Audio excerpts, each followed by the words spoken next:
Welcome to the Church Safety and Security broadcast with the Church Safety Guys, sponsored by Checker.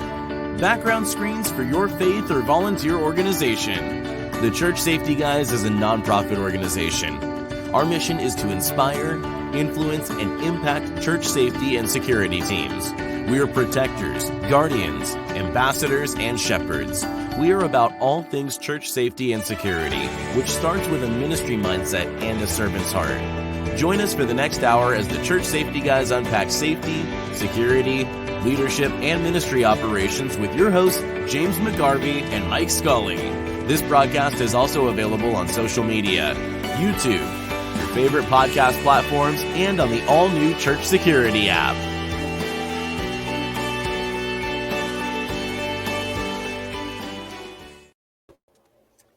Well, hello. Welcome to the Church Safety and Security broadcast with the Church Safety Guys. I am your host, James, and I am joined at this time by my co-host, Mike Scully. At this time, where am I going? Well, you know, with our past history of tech issues, it's one of those things where I don't know if one of us is going to disappear or you've had more of them than I have lately. I don't know what it is. It's the bugs, the gremlins in the machine. Somebody in your neighborhood is using too much bandwidth. I guess so. There's 3,000 in the neighborhood, so. Yeah, that'll happen. But anyhow, welcome. Thanks for hanging out with us tonight. And we're going to talk about situational awareness, and it's a great topic. It's a topic that's always relevant for sure. But if this is your first time joining us, welcome, and feel free to reach out to us through our website, which is churchsafetyguys.com. And if you're listening at a later time, if you're listening on YouTube or Spotify or Iheart Media, feel free to like and give us a 5-star rating. We appreciate that, especially with if you're using Apple or the podcast platform with Apple. It's always helpful if you go in and you give us a rating, send us a review. What happens is Apple, a lot of times, if a podcast doesn't get enough reviews, they'll actually pull it. So we want to make sure that we stay there, and you guys enjoy listening to us, those of you that do. So we appreciate your support from that. And it's been an interesting week. It sounds like we both have had crazy experiences. So I know you wanted to share with yours what happened with you. Yeah. And it ties into situational awareness. It certainly does. I mean, so I'm getting up this morning, and I had a series of notifications and messages related to a church that was having an escalating issue. A person who was previously asked no longer to come to any of the events or services or things like that due to previous bad behavior, kind of escalating beyond a point, beyond refusal of care, refusal of help, many different things. Long story short, escalated to threatening tone, to an email, and then proceeding to not very deliberate threats, but they were directed, much more directed than prior. So it was not something so actionable as in I'm coming here now with this and or I'm going to do that. It was definitely a consequential, everyone will see, almost what you've seen textbook Homeland Security talking about after spree killers and things like that, where you've seen situations like that. Well, how come nobody said anything? Well, this was the time to say something. And that certainly kind of happened. Well, this team that I have coached in the past, you could see in the messaging, you could see the rhetoric kind of ramp up, and you could see kind of some of the anxiety. So I think that right there was immediately kind of a red flag. I was like, okay, there's a challenge here, because when you have a young team, when you haven't necessarily been through stress testing to the ultimate degree, when you're trying to train folks, but they haven't all been to that degree of training. And then you put them into this situation where there's a known threat, there's a bolo out, there's a risk of this person showing up. This is the condition that it was. Well, then I get a message that, well, last night the building and the sidewalks all the way around the building, and even some of the pillars and others were all graffitied and tagged. Wow. And message with names and other sorts of things on there. So it was very directed graffiti, not just vandalism. And so you could feel that ramping. And so my concern right off the bat was, you could see the anxiety level. You could feel it. It was palpable. But the concern was that because of the ratcheting up of news and new information coming in rapidly, the concern I had was that you're going to have a young team that is immediately going to be all tense, because they're going to jump straight to kind of condition red and prematurely jump straight to defending instead of just kind of a delay. So I walked them back through. I said, you know what? Okay. First I jumped in the car and I drove down there. And ultimately beyond that was saying, okay, guys, we're beyond the deter stage because he's no longer deterred. Okay. We're now at the detect stage. We have to detect if he comes on the property. We're told we're going to deny him entry into the building. Our threshold. If we have to deny him and that escalates, then that takes it to that next level.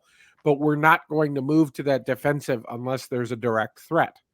Okay. Right. And so really kind of it was an opportunity for teaching under the pressure. But the and praise God he didn't show, and it'll end up being the authorities that'll kind of chase this down. But I think in general is the just the nature of always needing to prepare, always planning. And at the end of the day, what I think the big lesson might have learned is those concentric rings of protection we've talked about is parking lot duty became the most important and critical spot of the day, because it was like, we don't even want them in the building. And so that was kind of an extra intense day. You could see it. I talked with each of the team members at that point, and just got a pulse for what were they feeling, what were they thinking, and you could see it. The leaders knew what was happening. They knew kind of what was there. You could see the people walk up and see the tags on the building and you could see them go from kind of naive, maybe too much of the word, but from very kind of laissez-faire to, oh my gosh, bubble burst, and something's real. And so, not saying that somebody who tags a building is going to escalate even further. It's definitely attention-seeking behavior, but it was a teachable moment, let's just say, in many aspects, and glad it didn't happen. But and nothing happened beyond the vandalism, if you will. And sometimes it's interesting. I love how you say it's a teachable experience, because in reality, every situation is right. So you have to look at it, and that's why I love I love doing this with you, because you look at it like that. But at the same time, when we use each experience as a training experience, this is something that team, even though you're not really there, they still respected you enough to come back and help, because they knew you were a resource, and they, defaulted to your leadership and your knowledge. And that team will never forget that. That will, as long as they serve, they'll remember how you played that out and how you were able to step in and calmly address, what needed to be addressed at that time, and the value of saying, okay, let's take it down a notch. Let's be calm. Let's do what we're supposed to do, and understand that this is how this is going to play out, and we'll address it. And one of the things that I talk about regularly with my folks, and also the folks that are the door greeters and everything, that serve in hospitality and first impressions. The interesting thing is, when we have something going on, often I will take them a picture of the person that we're looking for, or I will advise them of the situation. And I've noticed that they do the same thing. All of a sudden they're like, "Oh my goodness," it's like we're panicking here. And so oftentimes I'll actually hesitate. Like, if we can handle the situation without telling them, it's just another day. It's Yep. the difference is, every day we should be alert. Every day we should be aware. We should be paying attention to what's going on regardless. It's just, in this situation, you have an individual that may be premeditating Correct. doing harm. But what about on a day-to-day basis when we don't know about all the people that are premeditating Correct. harm? And it's not funny, but it makes me chuckle a little bit, because that's our culture, and that's the point in our culture that we've come to. So It has. I think, and at the end of the day, it's like, while some people certainly were aware and saw my presence and so forth at that point, and many came up to me and kind of talked about it, and some joked about it as, "Oh, you brought in the hired gun today," and I'm like, you know what? Honestly, that I'd laugh about it, because the others, and I had a lot of folks, the majority of folks, the second the team leader saw me pull in, he goes, "You don't know how happy I am to see you. You just lowered my stress level." And that's why I went. I didn't need to be there as yet another. I needed to be there to add, kind of reduce the stress, reduce the anxiety, help sure, bring them down from their overly amped level, because they haven't played there before. They haven't been to sure. that.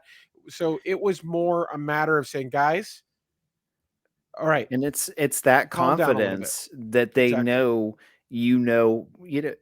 what you're doing, and you know how to handle it, and it brings a calming effect. It's Yep. very similar to when I walk on my campus. I'm with the church plant, but when I go back and do different things, and next week I will be, directing our Easter service operations and whatnot, and it's the same thing. And people know that, okay, and sometimes they'll come up to me and say the same thing, but they know I'm there, and um, that gives them the opportunity uh, to just be more calm. Right. So Well, it was a big day for everybody to be situationally aware. So for sure, is they were all heightened, they were all paying attention and really kind of catching out. So I know that's tonight's, but it became really ingrained in a lot of the team really fast. sure, Some who had kind of like, they knew what they were getting into. They were taught a little bit, they were oriented a little bit. They're serving in church, but now it made it real. There was now a real scenario. So it tied directly in and made it relevant. for sure. So today's broadcast, we have Gary Quesenberry with us, and Gary's been on the broadcast before. And he last time we had him on, he had actually just released the book Spotting Danger Before It Spots You.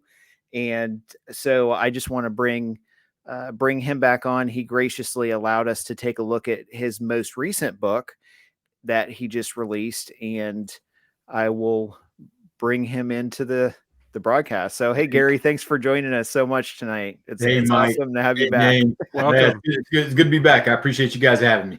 Absolutely.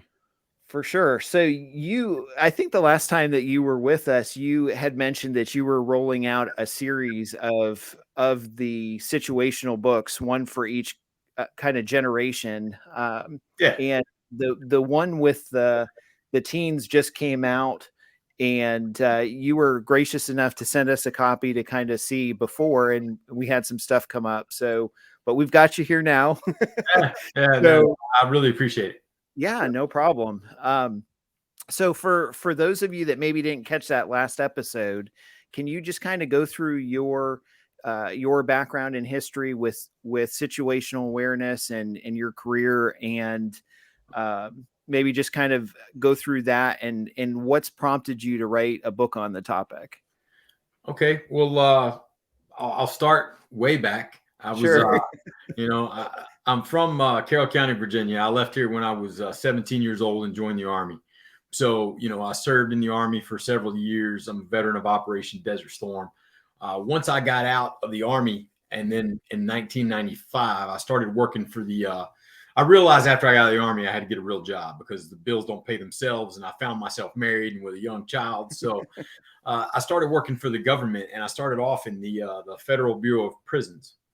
That's right. I was part of their special operations response team and things like that, like the hostage rescue unit within the prison system. And I would say more so than any job I've ever had, that job taught me about situational awareness more than anything else, more than any experience I've ever had. But, shortly after 9/11, well, the day after 9/11, actually, I started looking into the Federal Air Marshal Service, which I didn't even know existed.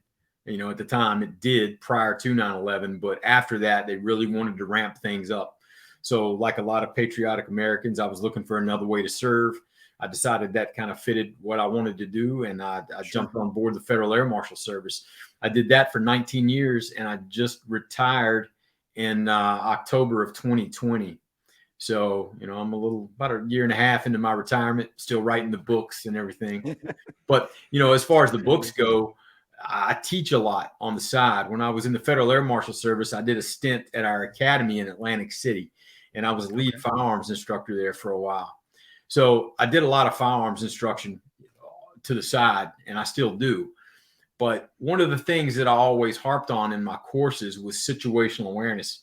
And I've always told people that, I don't care if you carry a gun or pepper spray or taser or you're a black belt in jiu-jitsu, without the situational awareness piece in place, that's all window dressing. You're giving yourself a leg up, sure, but you can't effectively fight what you don't see coming. So I started putting a course together for a group of instructors that was based on situational awareness. And the more I fleshed that course out, the more I started realizing that, hey, this looks like a book. It looks like a table of contents. So I would just sit on the flights, with my little yellow legal pad and write notes and fill things out and then type things up. And I ended up with a manuscript that got picked up by YMAA Publications. I signed a 4-book deal with them. I just released book 3, and I'm finishing up now the first draft of book 4. Awesome. Nice. Doesn't sound at all familiar, James, right? No, not at all. I'll tell you, you have 3 kids. We were talking about this before the broadcast. You have 3 kids, and your youngest is just older than my oldest. But I have a 21-year-old, an 18-year-old, a 16-year-old, and a 10-year-old. Right. And so I pass along. I think one of the kids still has I bought a copy of The Spotting Danger Before It Spots You. And I immediately took it to one specific child that shall remain nameless. if they're listening to this Can broadcast, I guess, or am I not allowed? Okay. If they're listening to this broadcast, but I showed them the book, and it's always funny because I talk to them about who we have coming on the broadcast and that sort of thing, who I get to meet and talk to. And so they're like, oh, wow, that's really cool. He was an air marshal. And, but, when I handed one of them the book, and it's still out there somewhere, they did read it and go through. And I love the fact that you have one for each, or you're bringing out one for each age group, because when I was going through the teen one, I was really drawn in. I think it was the prelude, the story where you were talking about your daughter driving. That really got my attention, because I'm a dad, and I'm like, I'm reading the story, and I'm like, oh my gosh, I hope this has a good ending. Like my brain's going there. I'm like, okay, Gary's talking about this story. Was this a real story? How did this, Yeah. So I think it was an awesome example, an awesome way to really draw people in and start, with, hey, this is important, and this is stuff that happens whether you're out in the country, whether you're in the city, it doesn't matter. Yeah. What matters is that you're using the skills, and you're developing the skills to pay attention and be more alert and aware of what's going on. Yeah. All of my kids have been in situations where they've been in a predicament where they needed that situational awareness to one, identify a threat, and then two, have some sort of a plan to escape it. And I write about that in the books. My son, both of my daughters have experienced things like that. Two of my kids, when they were in elementary school, I may have told the story the first time I was on. Somebody tried to take them out of school. That wasn't me or my wife. And so I don't know if it's because of the nature of the work that I've done in my life or the job that I had, at the time, but, we've been targeted for things before. And sure, it doesn't matter to me who the threat was. It just matters to me that I give my family the tools they need to detect those things, and then the skills that they need to get themselves out of it, preferably through complete avoidance, because that's the best way to keep yourself safe 100% of the time. That's why the situational awareness thing is so important to me. For sure. Mike, did you want to jump in and add anything? Yeah, I jump in. I mean, I think there's so much there, and I enjoyed the book. Thank you for the early copy. It was great. I think there's so much about it where I like taking what I learn either through volunteer with my police department or serving at church, and how much there I try to say, look, all this bleeds into my home life. I don't just shut off situational awareness when I'm not serving. I mean, when I'm wearing a uniform and I'm on a patrol, I'm amped up because you don't know where the threat's coming from. There could be a threat just because I'm in a patrol car. And at the same point, because you're standing post at a church, you don't know when it's your day. You don't know when somebody's going to show up. It could have been this morning.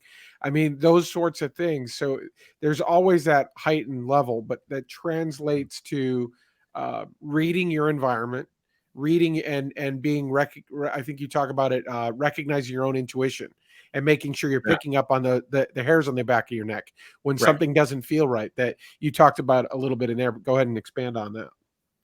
Yeah, well, okay, so like the situational awareness thing, I break it down into like the nuts and bolts piece in the first book. Like, this is what situational awareness is. This is how it works. The second book, is for parents that have younger children, so you can talk to them about how to be more in tune with their environment and pick up on little things that could pose a danger to them. Because you're never going to set a 7-year-old down and say, hey, let's talk about situational awareness and get any kind of buy-in. So you have to do that with younger children through little games and conversations. But the teen book, that's where things became pretty relevant and important to me, because it's they're the most targeted segment of the American population, specifically teen girls. And given the things I was talking about with my children and the things that have happened to them in the past, it was important for me to be able to get that information across in a way that they would understand. One of the easiest things that somebody can do to tune into their environment and start being situationally aware is that intuition piece that you just mentioned. And it's something that's hardwired into us naturally. Now, that being said, we're the only animals on the planet that will look something dangerous right in the face and try to rationalize its presence. Zebras don't do that when they see a lion. They don't be like, hey, he's probably just getting a drink of water, I should be fine. You know what I mean? They get out of there. That's what they do. And that's what you have to try to teach your children, that when something doesn't feel right, that's for a reason. Your mind is picking up these little signals, whether you're aware of it or not. It's kind of circumventing that rational thought process that you tend to go through, and it's telling you that something is wrong right now. So learning to identify that and listen to it is very important, especially for teenagers. It's the easiest thing they can do, aside from getting their head out of their cell phones and just paying attention to what's happening. But that's an important piece of the puzzle. So I touch on that in every book that I write, that intuition piece. Because I'm not going to assume that somebody that picks up the book for teens has read the first book, and I want them to have the information that's most relevant to them and the safety of their family. So I always include that. And you hit on something there, is they have to pick up on not only the intuition there, but there's a plague almost of, you have to get out of your own bias. You have to get out of your own almost intentional blindness. Is you build that kind of talk yourself out of it syndrome. The fire alarm's not going off. It's probably just a drill, or that didn't just happen. You literally took it away, and before you realize it, and then all of a sudden you lost your moment and opportunity for escape, because the best day there, the best fight there is the one you're not in. I think, what is it? Is it Karate Kid? No be there. Yeah, no be there. Yeah, absolutely.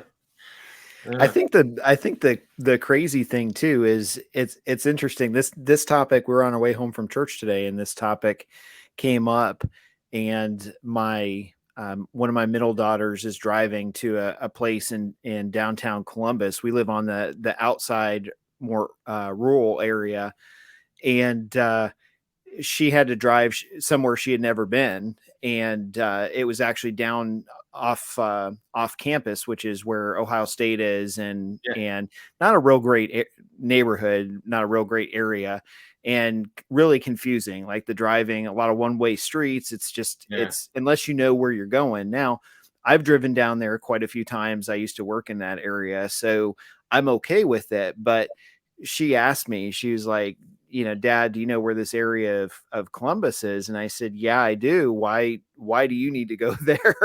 Right. And because it's not a great neighborhood. And she's like, well, my store manager asked me if I could drive down there and pick up some supplies for the local store. And I said, is there an alternative? And she's like, well, the alternative was, he said, if I was willing to come in early, he would go do it. And I said, okay, let's do that. Let's go in early. You have the time, they'll pay you, there's no problem. I said, I have no issue with you driving somewhere you've never been, because she's sharp with GPS and stuff. But I said, if you make a couple of wrong turns, which is easy to do, you can find yourself in an area that's not friendly. Right. And I said, I just as soon, if you can avoid it, right? Why do you need to go down there anyway? You have the opportunity to. So, and she was pretty cool with it. She's a good kid. I think, honestly, most kids, even when we talk about teens, and obviously there's a big segment of teens that go to church with youth groups and stuff like that, but I think most kids are good kids.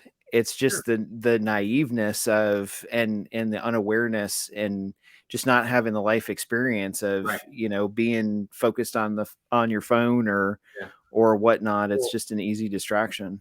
Yeah, and you handle that perfectly, because if you would have let her go down there, that's kind of a recipe for disaster for a couple of reasons. One, she's unfamiliar with the area. She's going to be focused on her phone and her GPS and trying to get her where she needs to be, which is going to detract her from, or distract her from her surroundings, which is what she needs to be focused on if it's not that great of a neighborhood. And, people talk a lot about multitasking, but I've always been a firm believer in the fact that multitasking is a fallacy. We can't do two things at 100%. Oh, well, we just can't do it. We're not built that way. Now, we can do two things equally poorly. That's multitasking. We're doing several things equally poorly, but we're not giving any one thing 100% of our attention, which, when you're out in a place that may be a little bit seedy, or you don't know the area like the back of your hand, then that's, drawing your attention away from that. So for sure, I'm glad to hear that worked out the way it did. Yeah, we actually went there. We had to run and pick up some college books. I think it was a year or two ago. And I reminded her of that. I said, hey, you remember when we drove downtown to, I think it was an Amazon depot, to pick up some stuff. And she's like, yeah, that was just crazy chaos, which it was. And of course there was a Ohio State game going on. I'm familiar with that area. We lived in Ohio for about 6 years. Okay. That's right. Yeah. So, I mean, people were just being crazy anyway, but then, she was like, oh, that was the area. And I said, yeah, it's the restaurant. The one you want is, 2 blocks over from that. And she's like, oh yeah, no. So I feel bad for teens, because they're in the most tumultuous period they can possibly be in. Like when you're younger, you've got your parents looking out for you, and that's your security blanket, that you can count on them to be there and protect you. But as a teenager, you've got a lot of friends, you got a lot of people in that age group out there doing some really questionable things and making really poor decisions. and they're stuck in the middle of that, and they start to become torn between, that parental oversight that they enjoyed as a child, and then breaking away and developing their own identity. That parental oversight starts to feel a little bit more like tyranny. So they try to break away from that. And it's a really tough spot for them to be in as they try to figure themselves out. And then, like you're talking about Ohio State and the football games and all that stuff, when you start adding that group mentality into it, and then maybe you go a little alcohol in there and the bad decisions really start flowing, it's hard to tell what you could find yourself in the middle of. And I've always told my teens, or my kids when they were teens, that, I understand the things, whether you believe it or not. I've been there, and I understand some of the things you're going to be dealing with. And I understand that situations that teens can get themselves into tend to escalate beyond their control. So you may think that you're going to an after party at a football game, or, a friend's house for a sleepover, but things tend to escalate pretty quickly with teens, and they can become uncomfortable. They can become downright dangerous. So you have to make sure that you talk to your teens before you turn them loose and stuff like that, and give them a plan to get themselves out of that. Or if they need to, there's a lot of communication that goes on there, but you got to talk to them, let them know, hey, I understand you're trying to fill things out and figure out who you are and what your place is in the world. But if at any point you feel like you're in danger or something makes you uncomfortable, you can reach out to me. Maybe, you figure out a little, hey, Dad, I'm not feeling so good, or something like that. I don't care what the excuse is. I will come pull you out of that situation.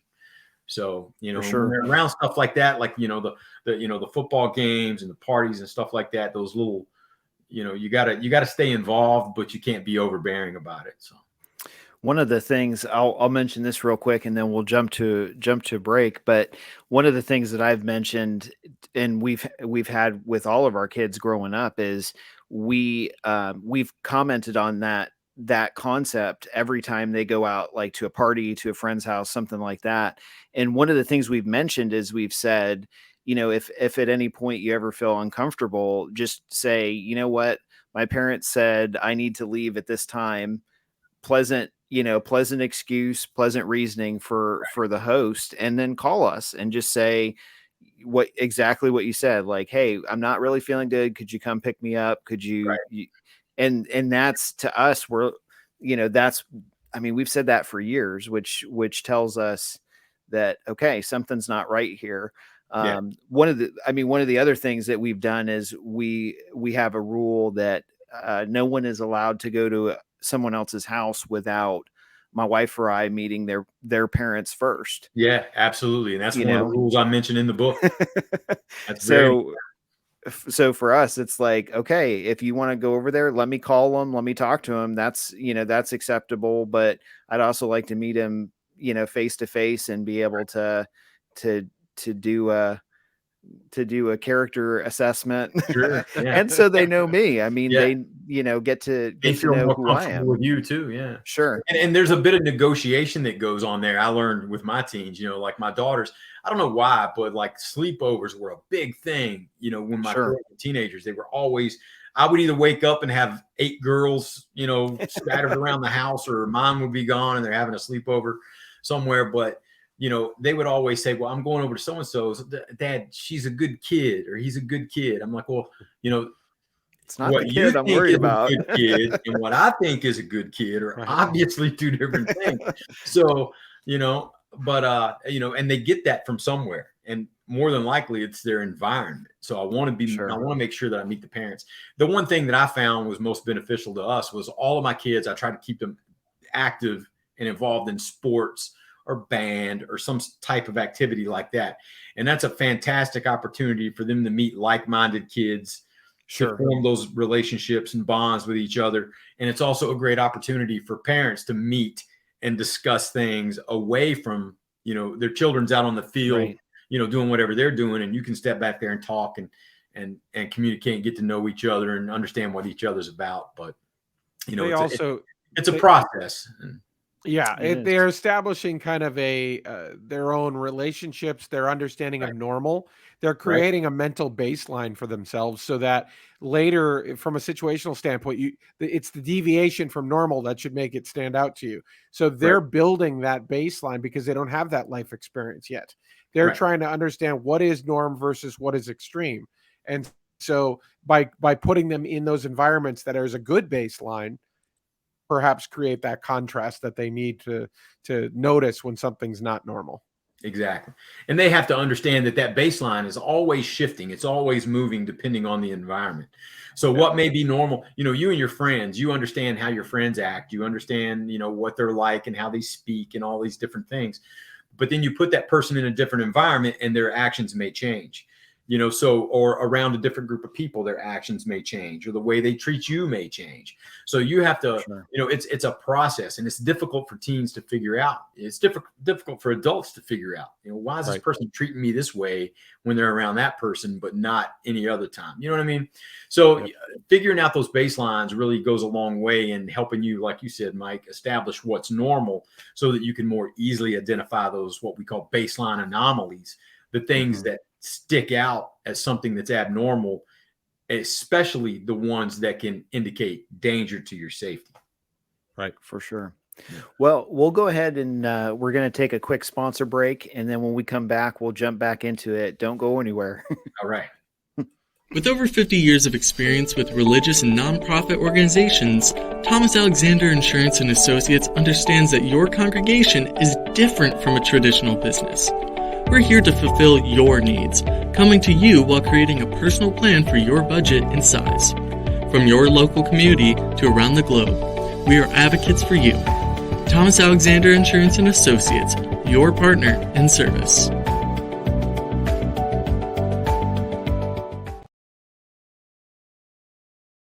Church Security Essentials, Church Safety and Security Conference, covering topics like security team operations, ministry life cycle, disruptions, warrior mindset, ministry tools, and more. With featured speakers Dave Boone Benton, special teams expert, hero of Benghazi, military and SWAT. Dr. James McGarvey, Church Safety Guys author, speaker, coach, and trainer. Mike Scully, Church Safety Guys author, speaker, coach, and trainer. Jason White, author, pastor, former U.S. Marshal, SWAT instructor. Dwayne Harris, ordained bishop, Full Armor Church, crisis intervention, and SWAT. Ron Aguilar, Oasis Safety, retired LEO and Church Security Director. May 14th in Orlando, Florida. East Coast Believers Church. Limited seating, $59 general admission from 8 a.m. to 5:30 p.m. 8 great sessions, vendor tables, door prizes, and raffle. Networking, resources, discounts, and more. Sponsored by Vertex, U.S. Law Shield, Two-Way Radio Center, the Christian Chamber of Central Florida, Crossbreed Holsters, and the Evangelical Council for Abuse Prevention. For more information, visit churchsafetyconference.com.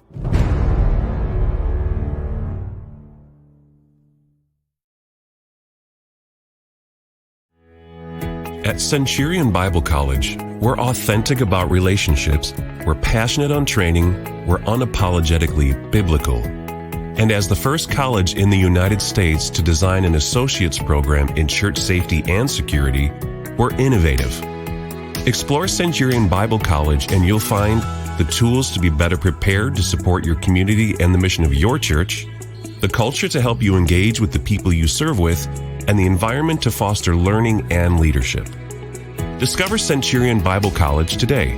Enhance and develop the skills to engage and connect with your community when they need you the most. Be intentional in your community with a ministry mindset, understand concepts of safety and security, and make a difference today. For more information or to enroll, visit centurionbc.org or churchsafetyguys.com.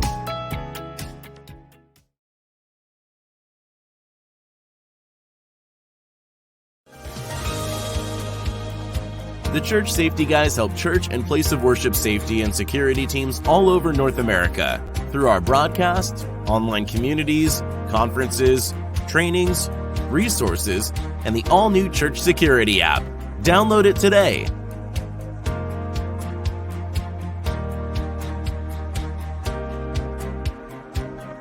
Help us continue to reach churches by supporting our sponsors, purchasing our resources, and consider becoming a ministry partner by making a monthly or one-time donation. Remember to like, subscribe, and share this broadcast with your team. And now, back to the broadcast. All right, and we're back, and this broadcast we're talking to Gary Quesenberry, and Gary is the author of Spotting Danger Before It Spots Your Teens, and that is one of the books in the series on situational awareness. So he graciously sent us a copy to preview and then joined us. So thank you again, Gary, for hanging out with us tonight, and we really appreciate it. Yeah, it's my pleasure. I appreciate you guys having me on. So we want to jump in. I'll throw it over to you, Mike, because I know you had some questions and thoughts you wanted to go down. Yeah, well, I want him to pick up on a big piece that's there in the book, and I think you call it. I always refer to it as pre-incident, or I think you said pre-incident indicators. Right. I use pre-event indicators as the phrase, but why don't you help unpack that a little bit more for our audience? Okay, so when somebody is planning something, nefarious, somebody that's coming from a predatory mindset, and they're looking to attack or take advantage of someone else, they'll often give themselves away through their actions. And that's what situational awareness is all about, is being able to pick up on those actions, the ones that I call pre-incident indicators, and kind of decipher what they mean and how they relate to your safety. So pre-incident indicators are things that are fairly universal. It doesn't matter what age the person is, what ethnicity or background, any of that. And they can be physical or they can be physiological.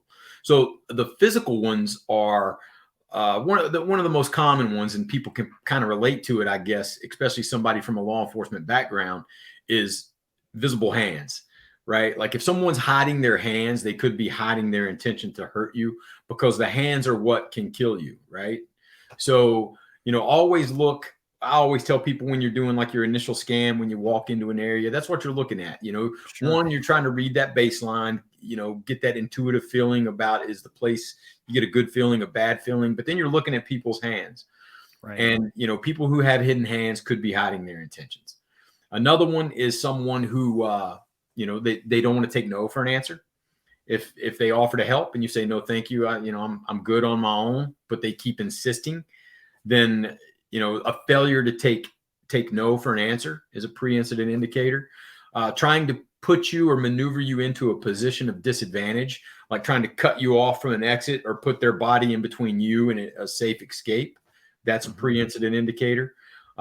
Inappropriate clothing. If somebody's at the beach but they're wearing a big parka, that's another one. Now, those are all physical examples of pre-incident indicators. The physiological stuff may be a little harder to detect, because you have to be kind of close to the person to see this. One of the ones you can spot from a distance would be like fidgety behavior, pacing, things like that. Sweating. But then like excessive sweating, pupil dilation. Yep. These are all things that happen to people when they're under stress. And when you're planning, unless you're a complete sociopath, which they're out there, that planning stage kind of amps you up. You're kind of gearing up for this attack. Anticipatory, and in that process, your body goes through these chemical changes, and they're being flooded with adrenaline because they're amping themselves up. And they start displaying these physical and physiological pre-incident indicators. And in the book, I outline those so that it gives you kind of a guide as to what you should be looking for in what situations, and what those indicators mean, and what you can do about it. Yeah, that's great. One of the things you do talk about, and we occasionally talk about it on the show, is the OODA loop. And I know Mike was talking about it earlier with connecting to it with his color comments from earlier, his experience earlier today. But can you go down that a little bit and explain how that plays into it for our folks?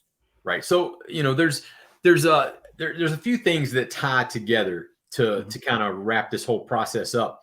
And, you've got different levels of awareness. They call them the Cooper's colors. Jeff Cooper came up with this, a retired Marine Corps colonel. And what that is it indicates what level of awareness you should be at depending on the situation. Ideally, you want to be in what we call condition yellow. It's a relaxed state of awareness. So you're not being hyper vigilant and stressing yourself out to the point that you're exhausted, or you're just, you're getting to the point where it's kind of information overload because you're taking in so much. So by being able to understand baseline behaviors and identify those baseline anomalies, you can keep yourself at that lower level of awareness so you're not constantly amping yourself up. Now, once you spot something that you perceive to be a threat, something that rises above that baseline and draws your attention, it triggers what we call the OODA loop, right? And the OODA loop is just a thought process. And it's an acronym that stands for observe, orient, decide, and act. And everybody goes through this process. I taught a class yesterday, as a matter of fact, locally here. And we talked about that. And like, mothers do this all the time. I see my wife do it almost every day with my nephew when she's babysitting, right? So you got a glass of water or milk or something sitting on the edge of a table, a 1-year-old toddler running over towards it, right? And that triggers the OODA loop, all right? I observed a glass and a toddler, right? And I see them moving together. So I've oriented myself to the problems that could occur. Now I have to make a decision, right? The decide part, you either stop the child or you move the glass, and then you act, right? That's the OODA loop process in a nutshell. And we go through that all the time. And typically that process will take about 1.5 seconds. It can be a little bit, slower if something happens that's incredibly unexpected. But the more you institute that situational awareness, the more time you give yourself to react and plan for things, then the more you decrease that OODA loop. And that's the key, is to get that OODA loop process down to just a split second so that you see something and you know exactly how to react to it and what the effect of that will be. Now, that being said, predatory criminals go through the same process, that OODA loop process. And when they approach you, they have this plan in their head as to how this is going to go. And if you can do something to disrupt their OODA loop, and you throw kind of a monkey wrench in their plans, that upsets their process and starts them all over, which can give you maybe a little bit of time to escape if you need to. So learning that OODA loop, what it means, how it works, and how you can use it against someone who's willing to attack you, that goes a long way in helping you keep yourself safe. For sure. Mike, did you want to add anything, or?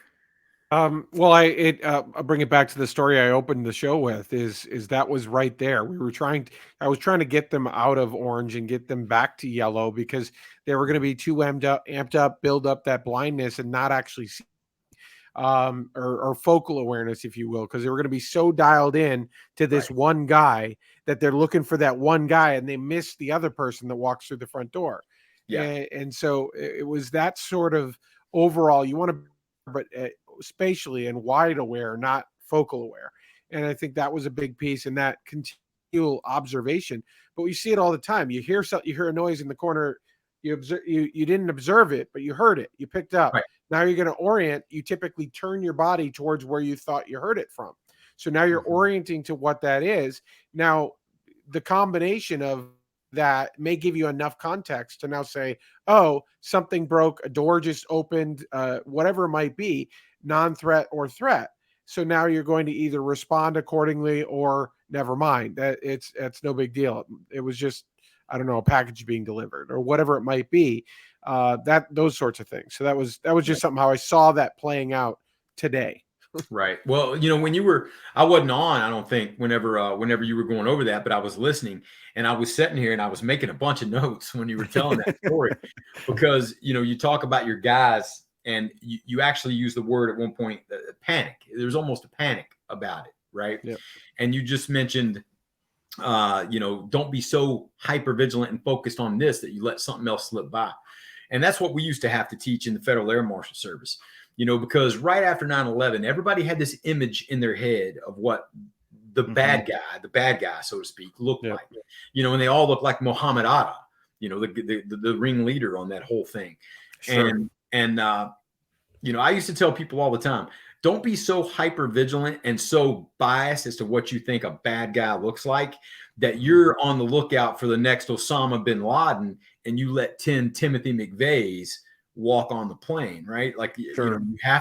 you have to just judge the situation for what it is. Read that baseline, and it doesn't matter what the person looks like or what you think the concept of the bad guy is. Right. The people that rise above that baseline are the ones that should be drawing your attention. It's the behavior shift. Exactly. And not the other thing.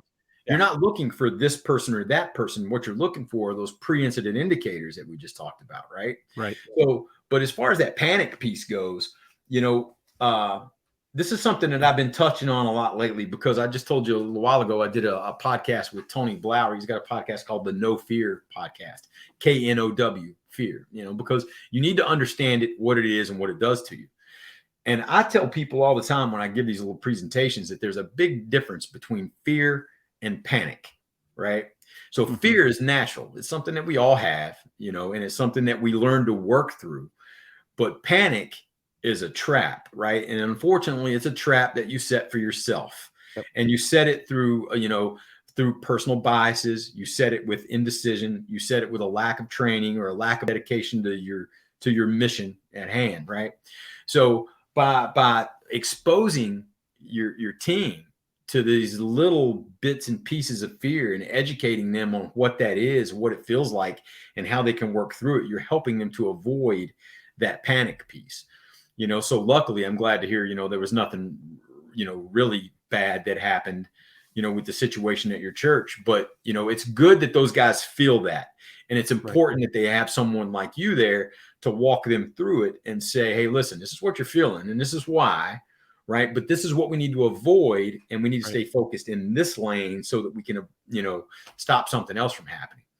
Exactly. So, it's the more you inoculate yourself to that fear inoculation piece, the better you can perform under those conditions. Right. Yeah. I try to teach them that, I'm not going to be there every Sunday. This was obviously a number of things that all kind of came together and escalated to a certain point that said, you know what, hey, this is the highest level of risk that has been noticed by this team in a long period of time. And so as a result, but again, it wasn't about the idea of I have to go stand post. It was, I need to go support the people. I need to engage that team because those people need support, not because I need to protect or stop a person, but because the team needs mental support during during the potential incident. Yeah. And it's no different, the situation that you were in where you're kind of like the figurehead of that team, and that team is experiencing something that they haven't been through before. So you kind of got to walk them through those feelings, what it is they're dealing with and how to work around it to keep the congregation safe, right? Exactly. That's no different than a parent raising a child. They're going to experience things that scare them, and they're going to experience things that may be dangerous. But it's up to us as parents to kind of walk them through that, to let them have those experiences, right? We don't want to try to shield them from every little thing, because if you try to just shield them from all of it, they're going to seek those experiences when you're not there to help them. And that's where things get dicey. So that leadership piece is incredibly important, whether it's, you're the, a leader of a congregation, you're the head of the security team, or you're a parent of a 12-year-old, it's all equally important. You hit on something that just triggered a memory that one of the things in the book was talking about the sneak attack and kind of shocking the system so that you kind of prepare. Go ahead and tell a little bit about that. Okay. So one funny thing. Sure. Now, I don't know if this was in the copy that you received, but I've got the hard copy here that came out on April the 1st, right? And there's all these testimonials and reviews and stuff in the beginning of it. Well, there's a company called Kirkus, and they do reviews on, all kinds of different books. Sure. And they were afraid that some readers may, and I had them keep this in here. I didn't want that cut out, but some readers may take issue, right, with the aggressive parenting techniques that they use when I talk about the sneak attack game, right? So what that was, my oldest daughter, I love her to death. She's such a good girl. She's my Air Force girl, right? She's out in Colorado right now. And she was the social butterfly. Like, she was constantly had to be in the loop.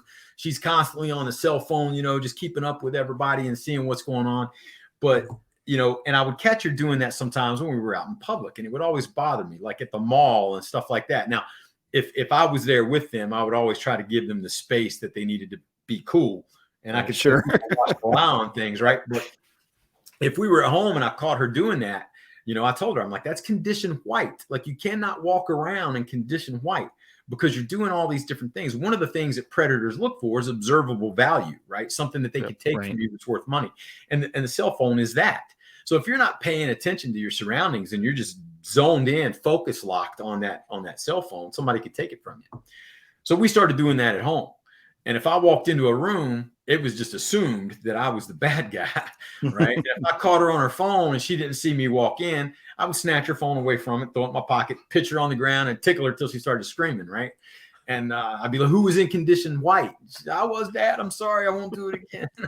But, it got to the point where I started doing that with my kids, and they learned that, okay, they would pick up on it immediately. They would sense that something, me, I was in the room. And if they were in condition white, things could go bad, right? So they learned that. And then I tried to translate that into, I'm your dad. I love you. I'm never going to hurt you, right? But there are people out there who would see that very same thing that I see. You focus locked on that cell phone, and they will take advantage of that to actually inflict physical pain on you and take the things that belong to you. And the only reason I do the things I do with my children is to try to prepare them for that and to give them some sort of a fallback, some sort of a baseline, right, on what could happen, so that they can be more aware of the situation when they're doing it and work themselves out of it. That's great. Yeah, it definitely is. I'm kind of sad we're out of time, but at the same time, we definitely appreciate you sending us a copy of the book and looking through it. If you have kids, if you don't have kids, there's some fantastic stuff in it, honestly. If you're from a church application standpoint, maybe you work with youth groups, or you're part of that for your church ministry, that this is a great resource to have in your office, to be able to give out, to pass out. I can't recommend it enough. I've never seen something written so well specifically for that age. And, I kind of wish, honestly, my dad was always growing up, my dad was always a big, keep your head on a swivel kind of guy, and there was nothing like this out there, right? There was nothing to say, okay, here's how you talk to your kid about, communication, about accountability, about finding that balance. And, so you've got some great topics that you go through in the book, and it's definitely worth picking up a copy and reading through. So, well, I like the third one so well that I want to go back and pick up the first one, because I didn't read the first, but I like the third enough without having teenagers that, I want to go back and get the first one. So it's great.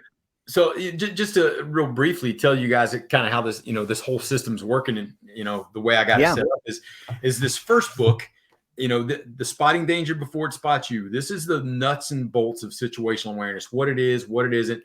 I do my best to kind of keep it in layman's terms. I don't use a lot of military or law enforcement jargon, and I try to put it out in a way that's easy to digest.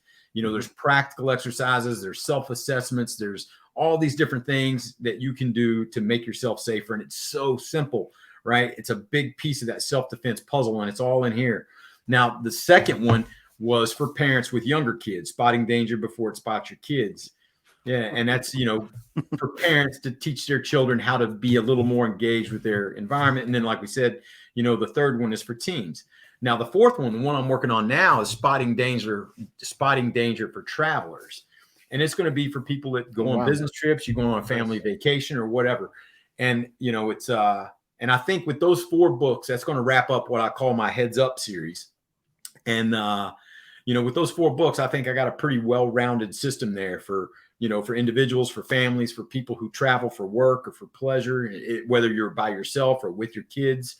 And, my goal in this whole thing is just to give people simple tools, because not everybody's going to go to self-defense classes. Not everybody's going to carry a gun, but Sure. This is something that everybody can do at any level, at any stage in their life, and keep themselves safer than they were before they picked that book up. For sure. And if somebody was interested in picking those up or picking up a copy, where would they do that? Okay, well, I've got my website, which is GaryQuessenberry.com, and that's kind of the hub for everything. Sure. There's links to all the books. You can buy the books anywhere books are sold. You can get them on Amazon, Barnes & Noble, Books A Million, independent booksellers. Awesome. We're pretty excited because now these are being released in hardcover as well as paperback. They're also being released in the ebooks. They're already all out on the ebook, so you can get them on your Kindle if you prefer those. Sure. And by the end of the month, the current books will all 3 be out on audiobook as well. Awesome. So, if you choose to That's pretty just cool. listen to it on your computer or whatever, you can. So, we're pretty excited about it. I figure the more ways I can get this information out to people, then the better off it'll be. So it's yeah, I love listening to audiobooks. When I drive a lot, I listen to stuff. So I'll give you a heads up. Like, I read it myself. So if anybody's out there listening and the accent's a little too much, you might want to pick up the paper.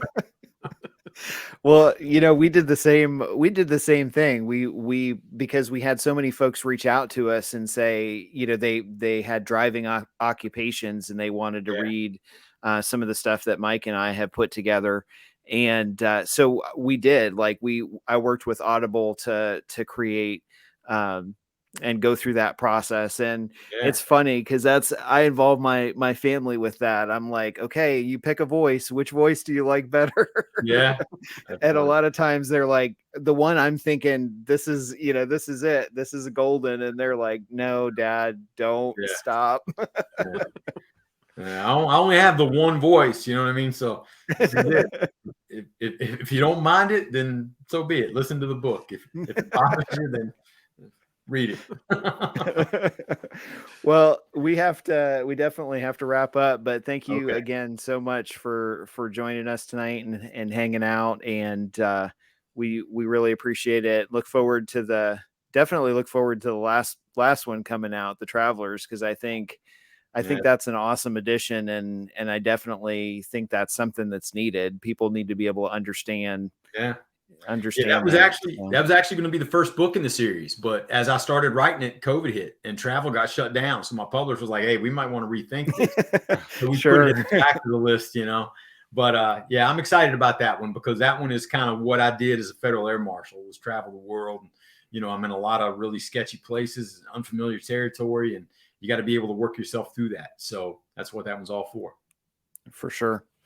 All right. Well, we will wrap up, and next week is actually Easter, so we won't have a live broadcast, but we'll be back the following week and have some more great content. So until then, we hope you all listening have a great Easter and a great holiday, and we will talk to you soon. So take care. God bless. Have a great week.